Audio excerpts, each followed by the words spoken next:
Good morning, good morning, good morning, good morning. I want to welcome you in today. It's a fantastic day. Life is abundant because you're here. That means life is abundant. And because life is abundant, let me remind you and remind myself too that there is an infinite source available for everyone. It's there for each who seek it, no matter their race, their gender, or their religion. You can believe what you may, but you should know that the source of the universe is also the source of each of us. Therefore, the principle supporting the stars is the principle supporting and available to each of us. As I declare this statement in the first person, I do declare it for all. I am open and receptive to this divine living principle. Father, Mother God, I am grateful. This is my declaration. This is my truth. And as I accept it, so it becomes. And all is well and well indeed. Practical spiritual living. And this week, it's all about will, choosing alignment. You know, I'm Reverend R. Ken. This is Unity of Chicago South Beyond Walls Ministry. And I thank you for being here wherever you are coming in from. If it's fresh today or if you catch this later on, please come back again. It's about us doing better and we can live better. Over the past weeks, we've explored faith, love, power, and understanding. Each one of the principles has offered us something that I would say is essential. You see, faith helps us believe. Love helps us connect, and power helps us to act. Understanding helps us to see. But none of these principles fully enter our lives until we make a choice. And that choice is the work of today's principle, the focus of today's principle, the principle of spiritual will. See, today we explore the spiritual faculty of will, not as a force, but as a conscious commitment. It's the gift of choice. It's one of the most remarkable gifts we possess, that ability to choose. Not every circumstance is our choice. Not every circumstance is ours to choose. Hold that thought. Because again, in New Thought and metaphysical principles, sometimes it's misunderstood that we make every choice. We've made every choice. We've chosen to be ill. We've chosen poverty. Not every circumstance is ours to choose. Not every event is ours to control, but we always possess the power to choose our response. The power to choose our response. See, every day we choose what receives our attention, what stories we repeat, what beliefs we nurture, what action we take. Will is the faculty that directs our energy. Where attention goes, energy flows. Where attention, energy follows, experiences began to form. The ancient writer offers this challenge. Choose you this day whom ye will serve. Joshua 24:15. Now, this invitation is not merely about religion, it's about consciousness. Every day we choose whether fear or faith will guide us. Every day we choose whether reaction or awareness will lead us. Every day we choose whether we live from appearances or from spiritual truth. Wow. Every day. Not some days, not sometimes, but every day.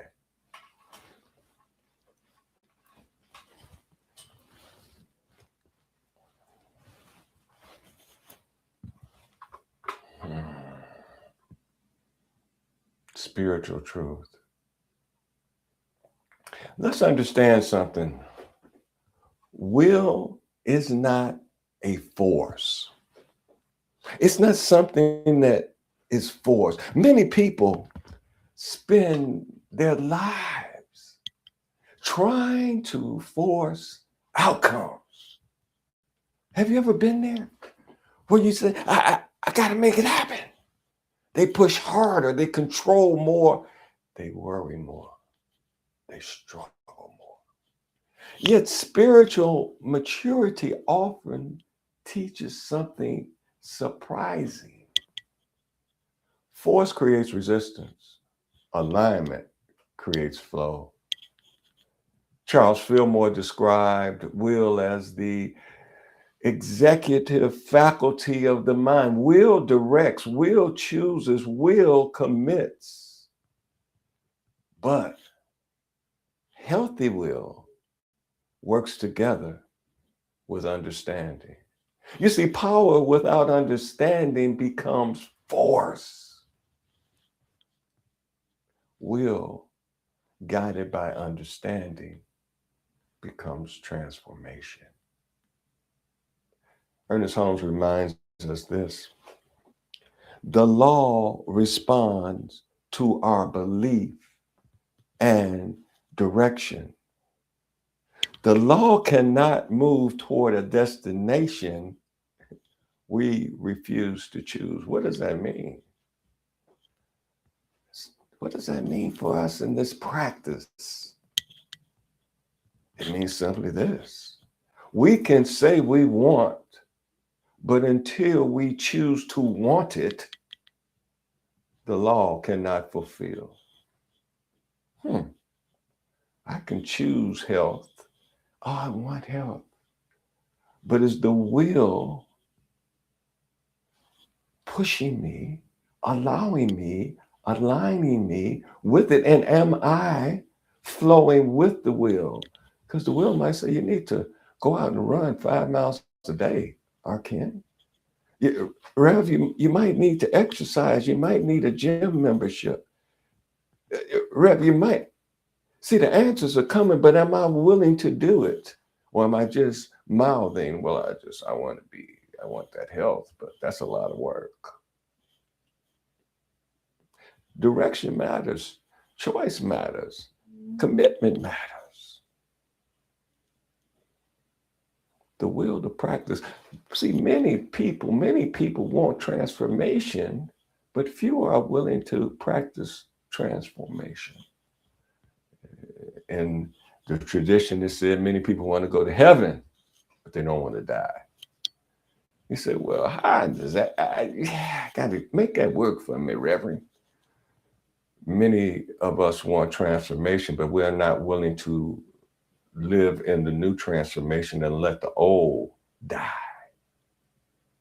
We want to live in the old while projecting that we want the new. But until we let the old die, we can't get that heaven, that new transformation that we say we want. See, many people believe in peace, but are we willing to practice peace? We may believe in forgiveness, but are we willing to practice forgiveness? We may believe in healing, but are we willing to practice in healing? The spiritual life is not built on occasional inspiration. What it is built on is a daily willingness. The life we desire, the life you desire and I desire, is often found on the other side of consistent practice. Mm. Practice changes situations. Why? Practice changes mindset. And how does that work? As mindset changes, consciousness changes. And what does that mean? That means that we live from consciousness, not from desire, but from consciousness. So as we build the consciousness through consistent practice, we begin to project that out into our life experience as our life experience. Will is not about trying harder. Will is about choosing more consciously. Jesus gives us a good example of that as it's written in scripture. One of the most profound statements occurs in the garden. Not my will, but thy will be done. Oh, how often that is not really understood. It's not really interpreted correctly. It's so often interpreted as surrendering. And not only surrendering, but surrendering to an external authority. But let me share what metaphysically it can be. It could be understood so much differently. It is the movement from ego, mine, to that spiritual alignment. Where am I being guided? And am I willing to go? It is the recognition that there is a greater wisdom. And that wisdom is much more powerful than fear. Wow. Not thy will, not my will, but thy will. Because thy will overcome fear that my will possesses in this moment.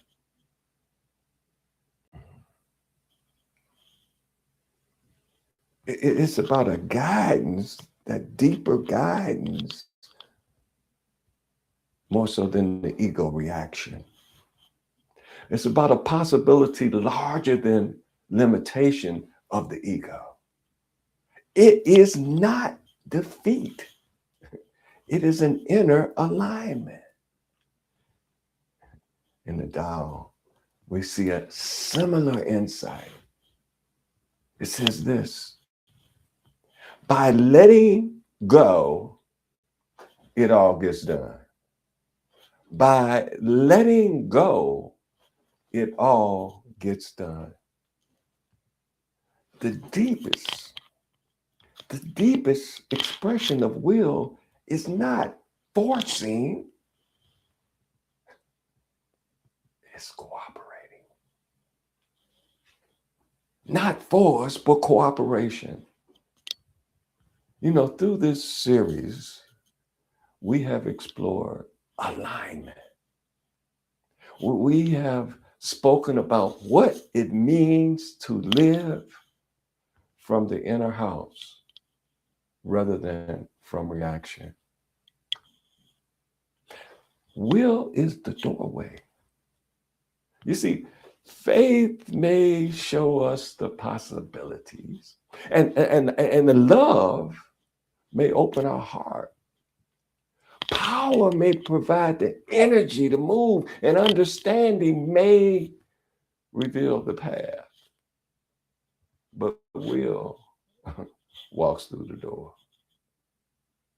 The spiritual life is not something that happens to us.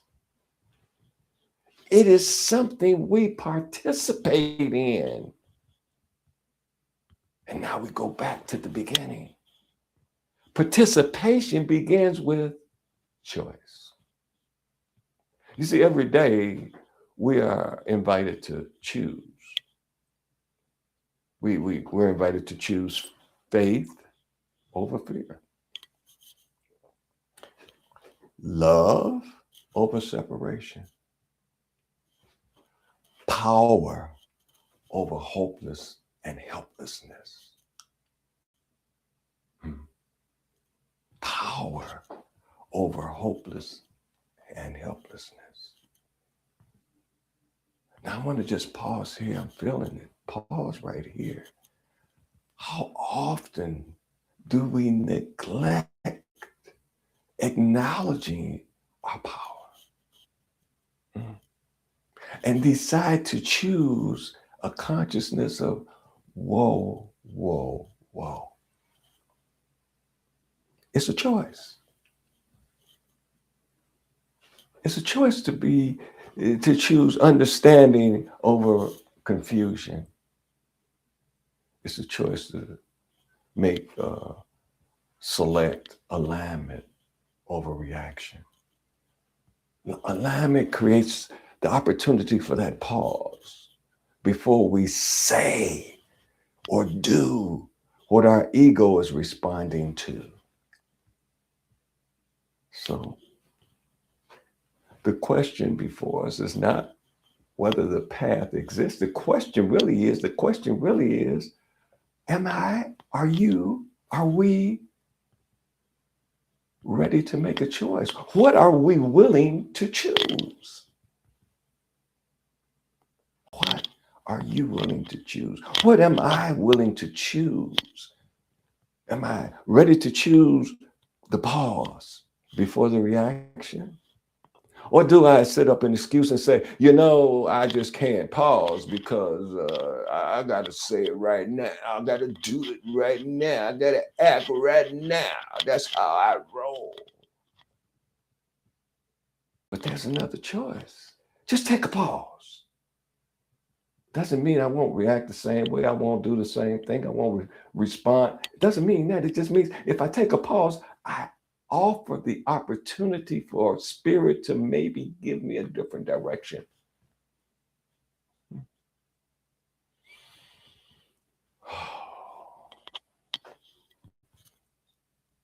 This series has been so powerful. And just a reminder, this series has been about the practicing of the principles. We spent 5 weeks prior to this learning the principles, reviewing the principles, embracing the principles. And these last 5 weeks have been, how do I practice this stuff?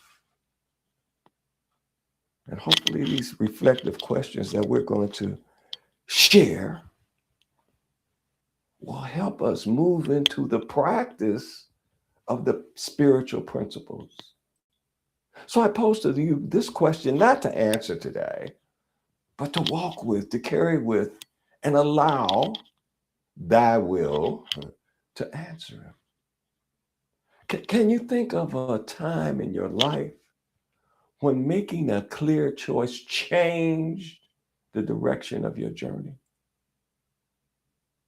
What happened? I'm going to do this. I don't know how it's going to work out. I don't know how it's going to end up. I'm not sure at all. But this is the choice I'm going to make today. I have prayed on it. I have invited the Father in on it, the Father, Mother, God in it, the universe in on it. And this is where I'm at. I'm making the choice and I'm moving forward. That's the faith. Choice has been made. A choice has been made. A choice has been made. And when that happened to you, just think back, because everyone at some point, I would venture, has made a choice when the road wasn't clear, when the tunnel was so dark. And they said, I think I need to go through the tunnel to get to where I want to go. I'm choosing to go through it. And when they took the first step, all of a sudden from nowhere, there was a flashlight. Ponder that. When did I make a choice? And what happened after I made that clear choice? This is it. That's what I'm going to do. Did things come together?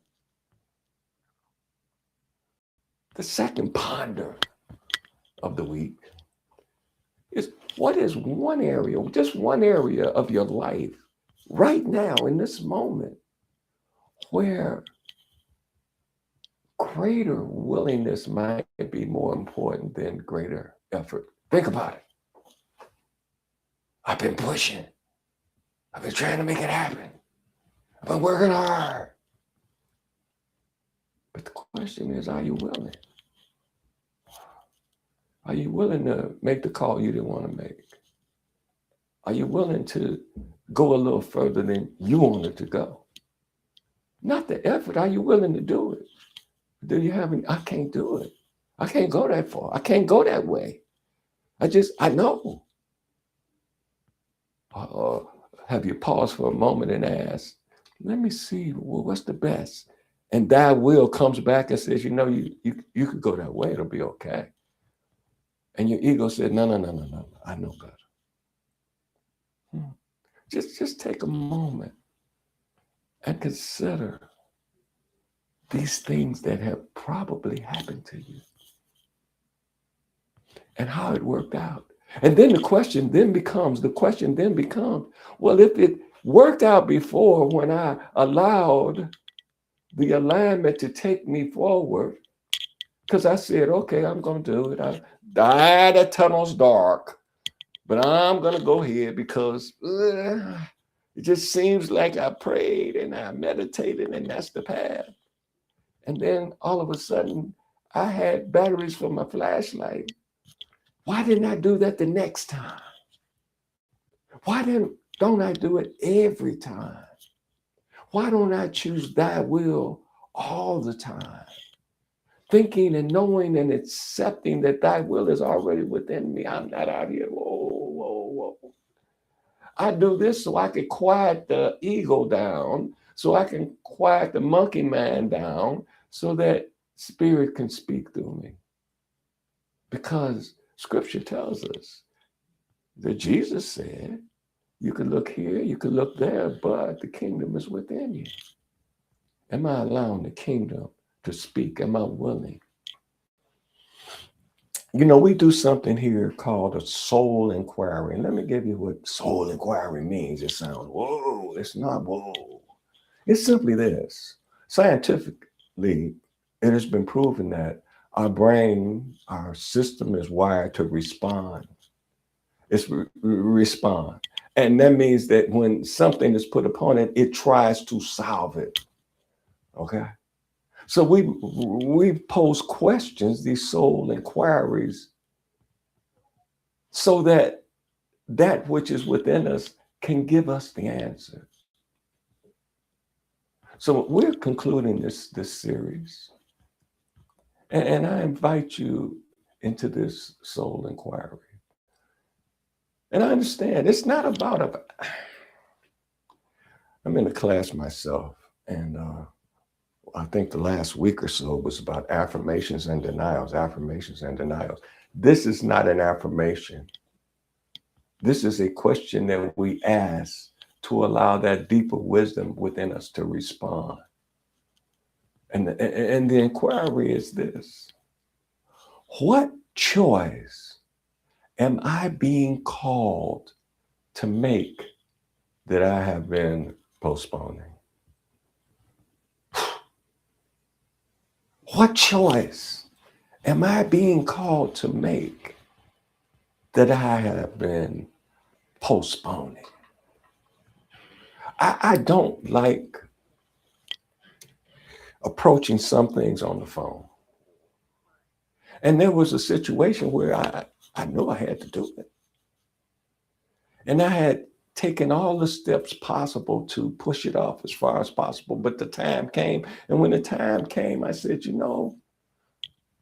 universe, mother, father, I got to do this. I need your help. I need your support.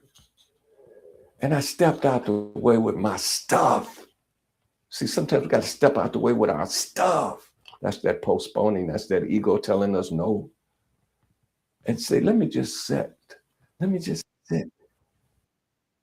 in this wisdom and allow the wisdom to speak, and not only speak, guide me, and not only guide me, let me be willing to walk with it. See, the next inquiry.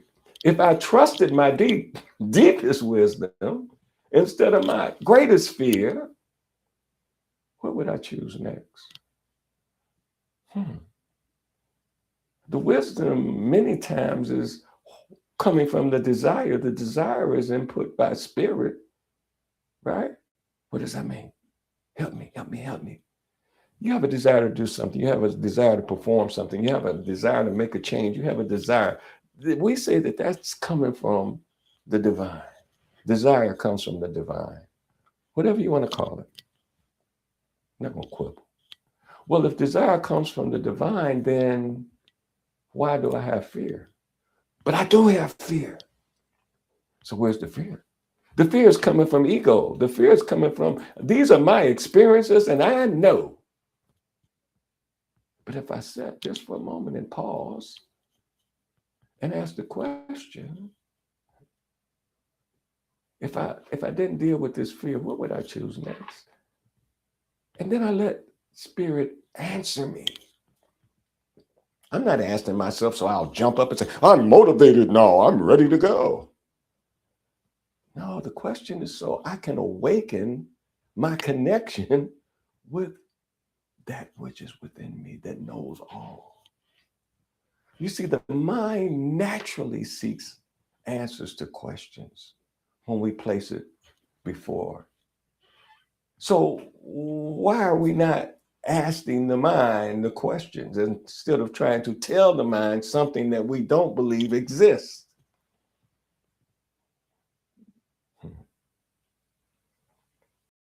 See, the question is just put there. We don't force, you're going to answer me, wisdom. You're going to answer me, God.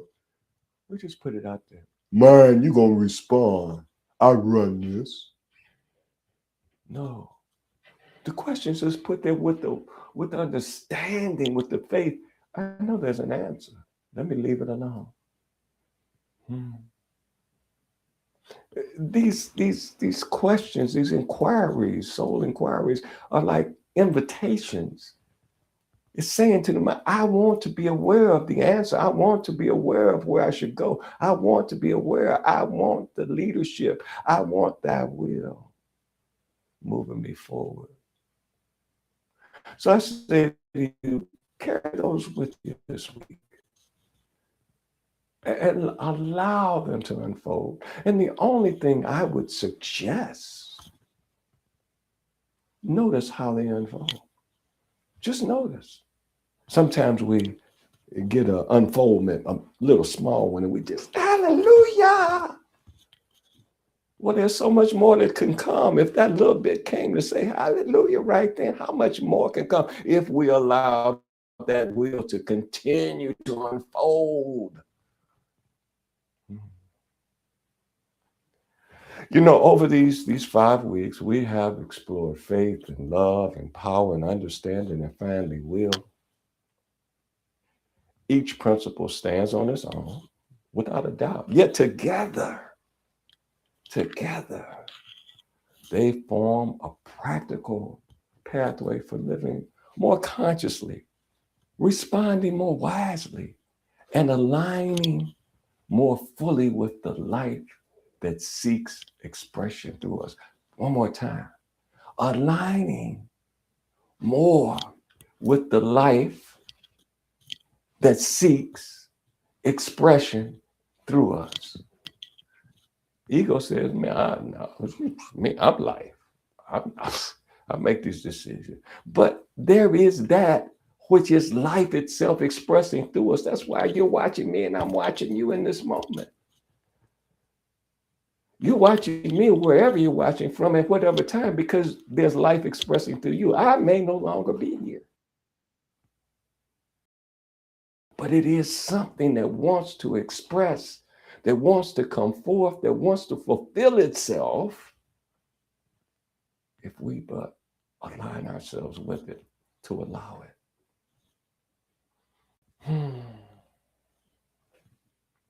Wow.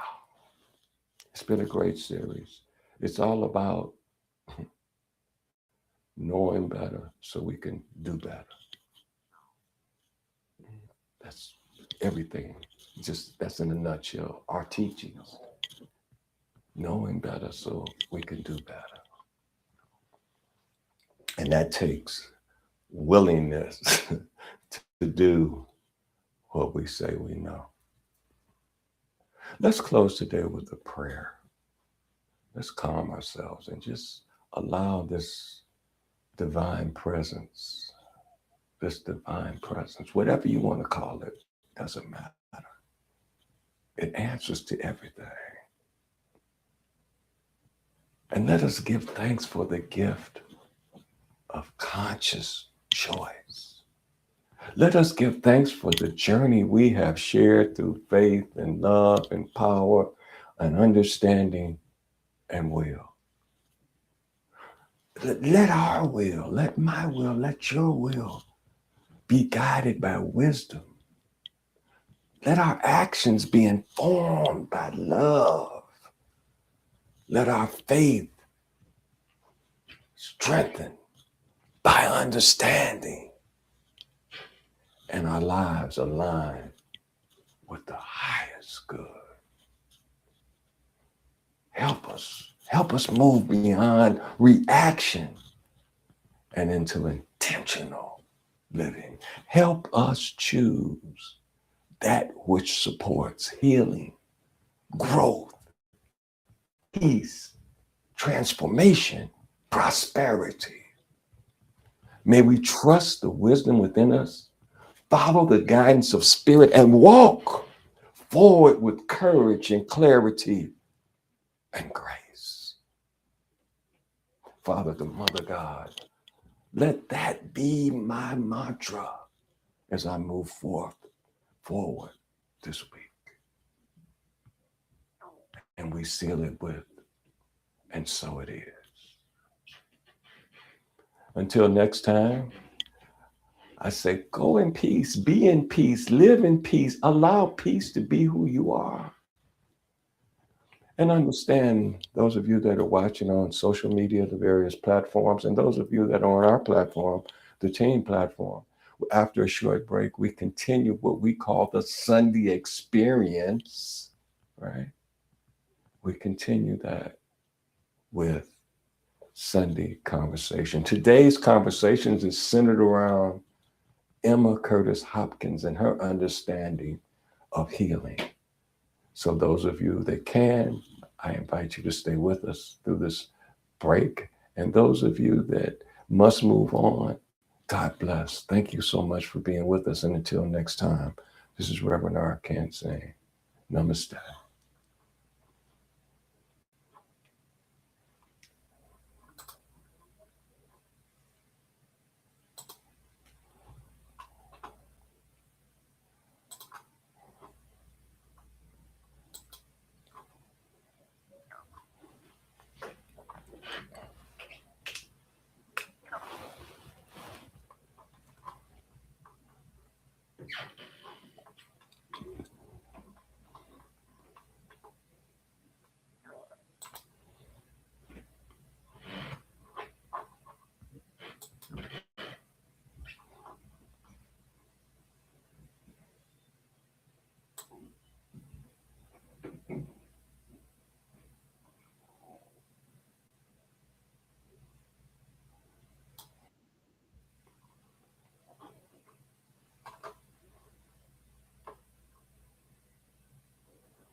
Mm, mm. Oh, Okay. mm. Where is that coming from? Okay, make it out. Did you hear it?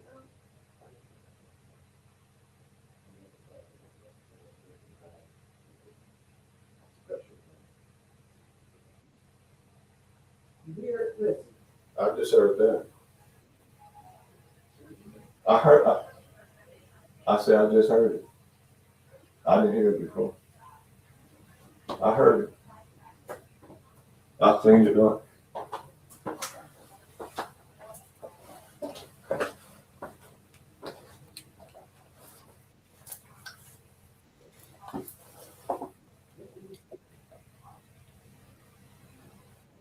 You need to take the music off. I can't, baby.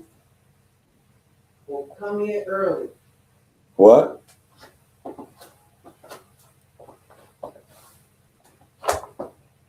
It was really nasty.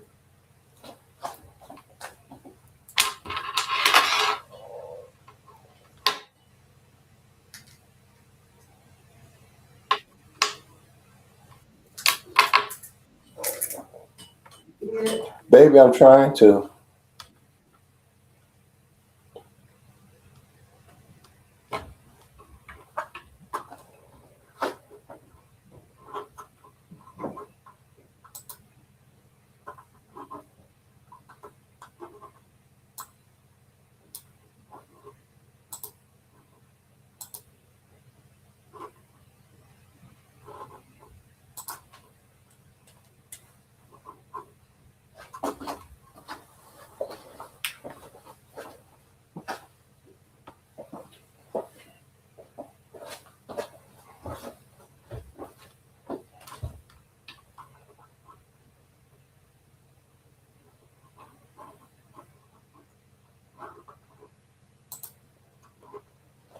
Well. Welcome to Sunday Conversation. Sunday Conversation. Hello?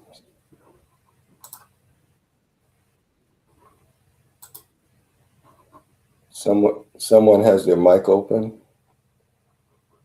If you would mute yourself, that would be good. Okay. All right.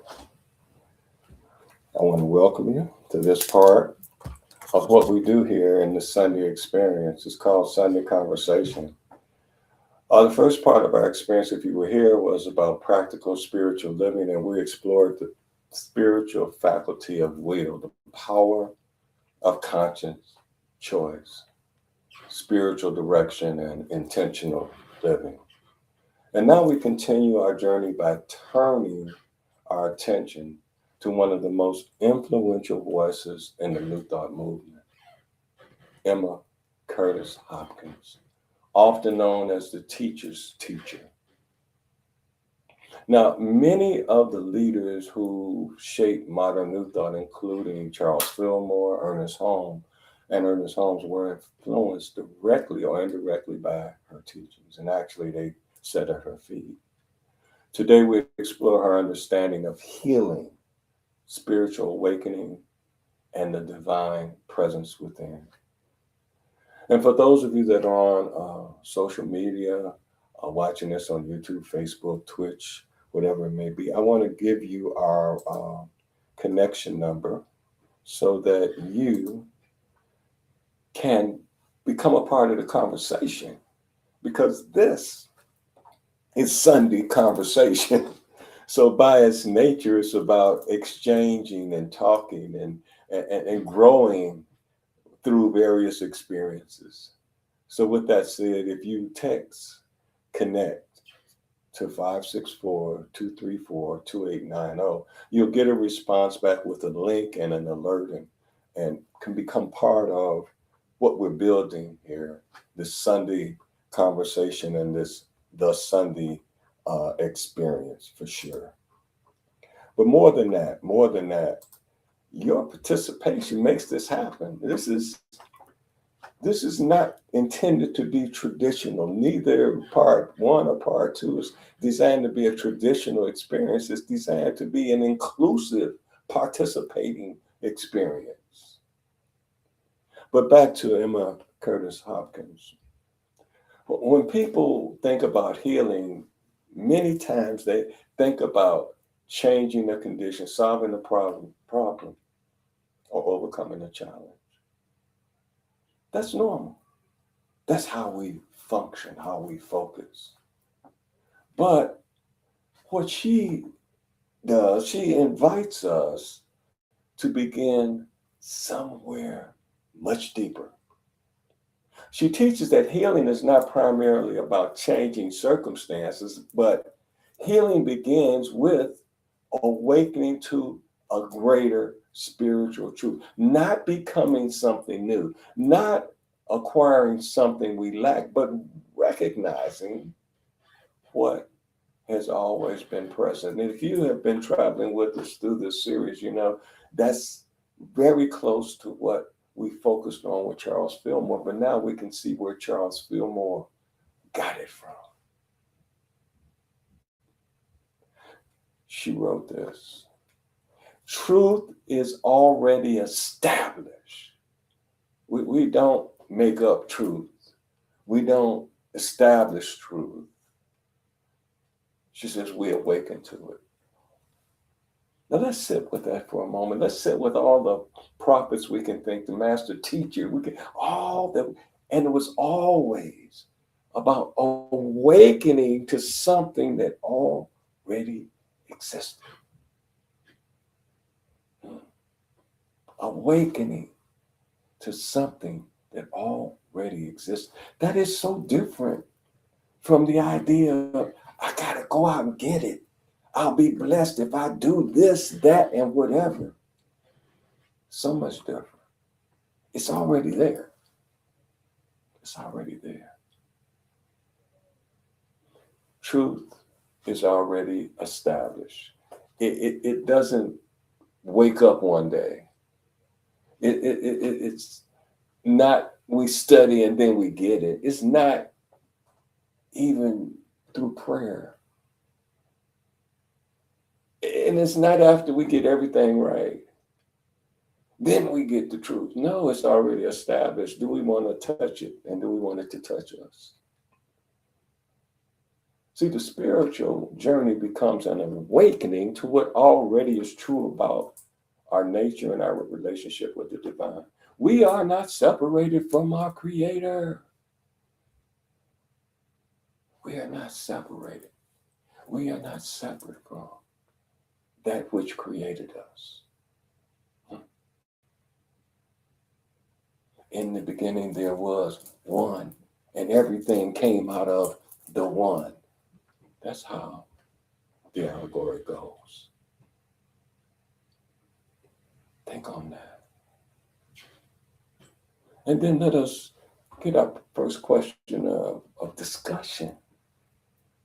And that is, what does it mean to awaken rather than acquire? What does it mean to awaken rather than acquire? Now, for this is not, I'll call on you, open your mic, answer. I'll share mine, but share yours. To know that it's not something that I have to go get. How long did it take? How much studying did it take to realize?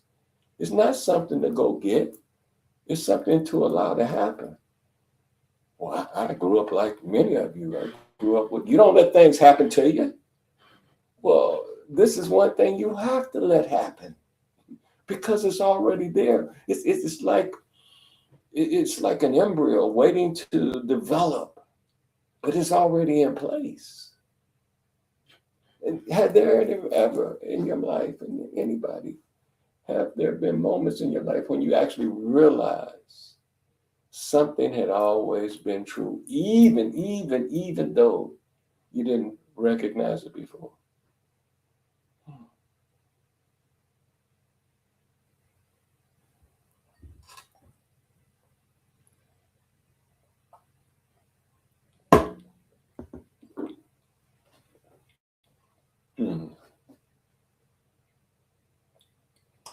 We talked about earlier today in our practical spiritual living, the power of will. And often we think of will as determination, effort, or being persistent.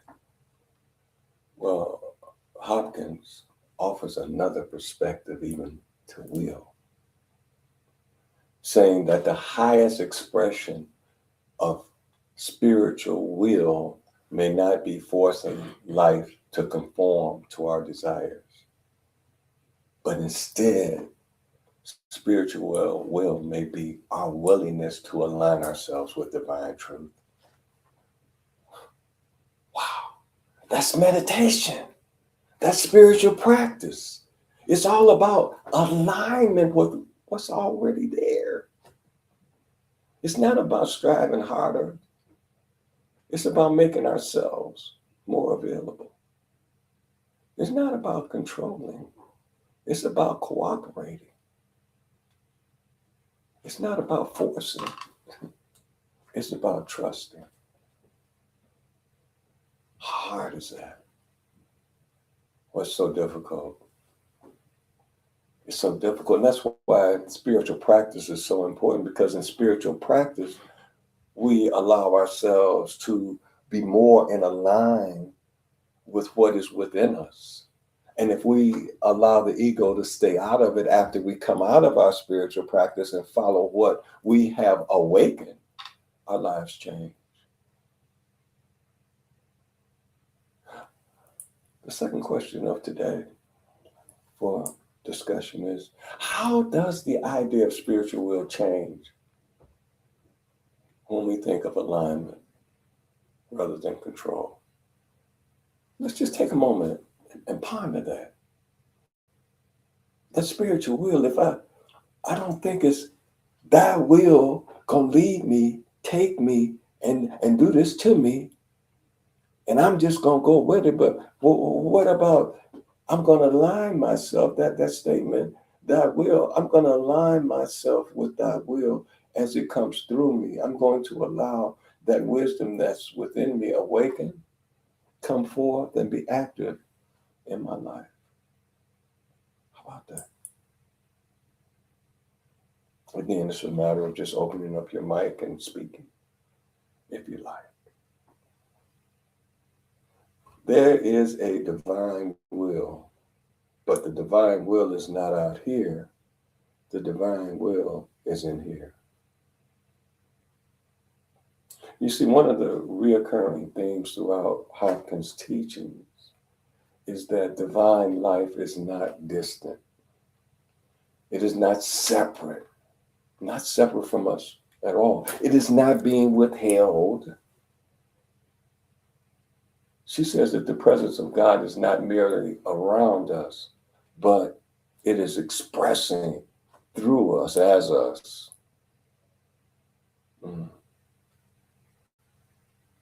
Now, that idea, you can find it in principles across spiritual traditions.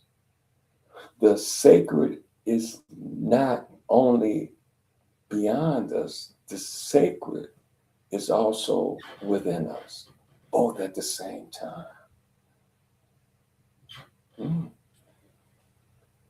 Now, healing begins, because this is what this is all about. Healing begins when we awaken to that reality. There's that which is within me that knows all things, that taught the doctors what the doctors know, that taught the scientists, made it available to the scientists so they would know, made it available to the doctors, made it available to the minister, it is that, and that is within me too. Now, one of the things with new thought coming in, sometimes we misunderstand and we think, oh, well, that's the healing. Well, sometimes, as Reverend Dr. Coleman would say, sometimes that wisdom tells you, take your butt to the doctor, take some medicine, get the procedure. But it is our practice that aligns us with that wisdom that's within us so that it can be a regular, a daily part of our life in the guidance, direction, and help. So healing begins when we awaken to that reality that not only is it out there beyond us, it is also in here. Sometimes it's about, oh, I recognize it and I know I'm going to get it done. And I'm just opening myself up so that I will be connected with the right doctor, the right medication, the right procedure. Hmm. You know, Emma Curtis Hopkins also taught there is a light in the soul that never goes out. There is a light in the soul that never, ever goes out. What does that mean in real life, bro? What are you saying? No matter what mess I have created through my ego, there is a God light, that soul light, and it's still there burning, willing to be embraced by me. Even in the moment of our darkest, even the moments of confusion, even during grief, even through uncertainty, the light is there. That spiritual light cannot be diminished by the circumstances out here. It brings me to scripture. Greater is he that is within me than he that is in the world. That light is greater. The purpose again of spiritual practice, and I can't say it enough, and maybe it's because I need it more. Hopefully it's to be shared with someone out there who says, yeah, I need to tighten up my spiritual practice. But understand, the spiritual practice does not create the light. The spiritual practice is to recognize it, to trust it, to consciously connect with it, and then to allow it to guide us. That's my meditation. That's my reading of spiritual words. That's my study of Bible. That whatever it might be, it's about that. Connecting with it, allowing it to guide us, trusting it, and knowing that it resides within us. And our final chance for discussion today, question-wise, we can always open up and give comment. Have you ever experienced a time when the inner knowing carried you through you at a time when you needed it was difficult, but it was that which was in you? I hear a person say, oh, through God, I got through it. That's that inner light that she's speaking of. That's that soul that light that never goes out, never is diminished by anything. But during that time, ask yourself this: what helped you trust it in that moment? What helped you trust it in that moment? I remember a young lady that I was listening to, talking to, sharing with on a spiritual level. And I asked her, why was she in class? And she said, I tried everything else. There was nothing left. So I'm here. And sometimes it takes that, doesn't it? We've tried everything else. And now we're going to turn to universe, God, Jesus, whatever it may be. Well, why did I have to wait until my back was to the wall? I could have been practicing turning to that same power, which is within me, every day. That should have been, could have been, was offered to me as a spiritual practice.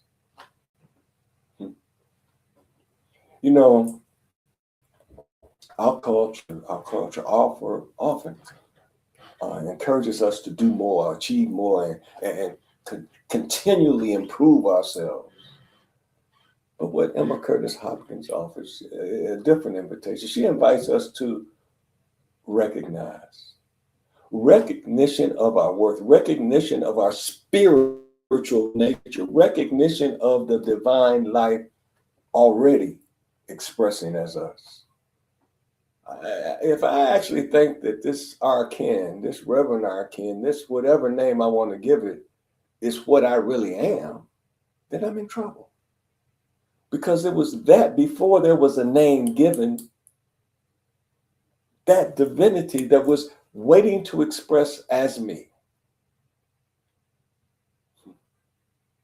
And when we recognize that, whatever it is we're working with, it becomes possible. It could be healing. It could be financial healing. It could be physical healing. It could be relationship healing. But it's possible because now I know there was something greater than me before it was a me. And that greater than me is expressing as me right now. How fortunate am I? And then I go to, it's still there and it says, I'm here for you if you ever want to come. That is so great. I could never be that great. Never. My ego could not take me that high. Not as high as that divine spark that is still burning within you, within me. And that possibility that's been created for the healing of whatever it is, it's not because we became something different. It's not because of that at all. But it's because we remember who and what we are. Spiritual beings having a human experience. Ponder that just for a moment. I am a spiritual being having a human experience. And Emma Curtis Hopkins focuses so hard on that. Let go of what's going on out here and go inside.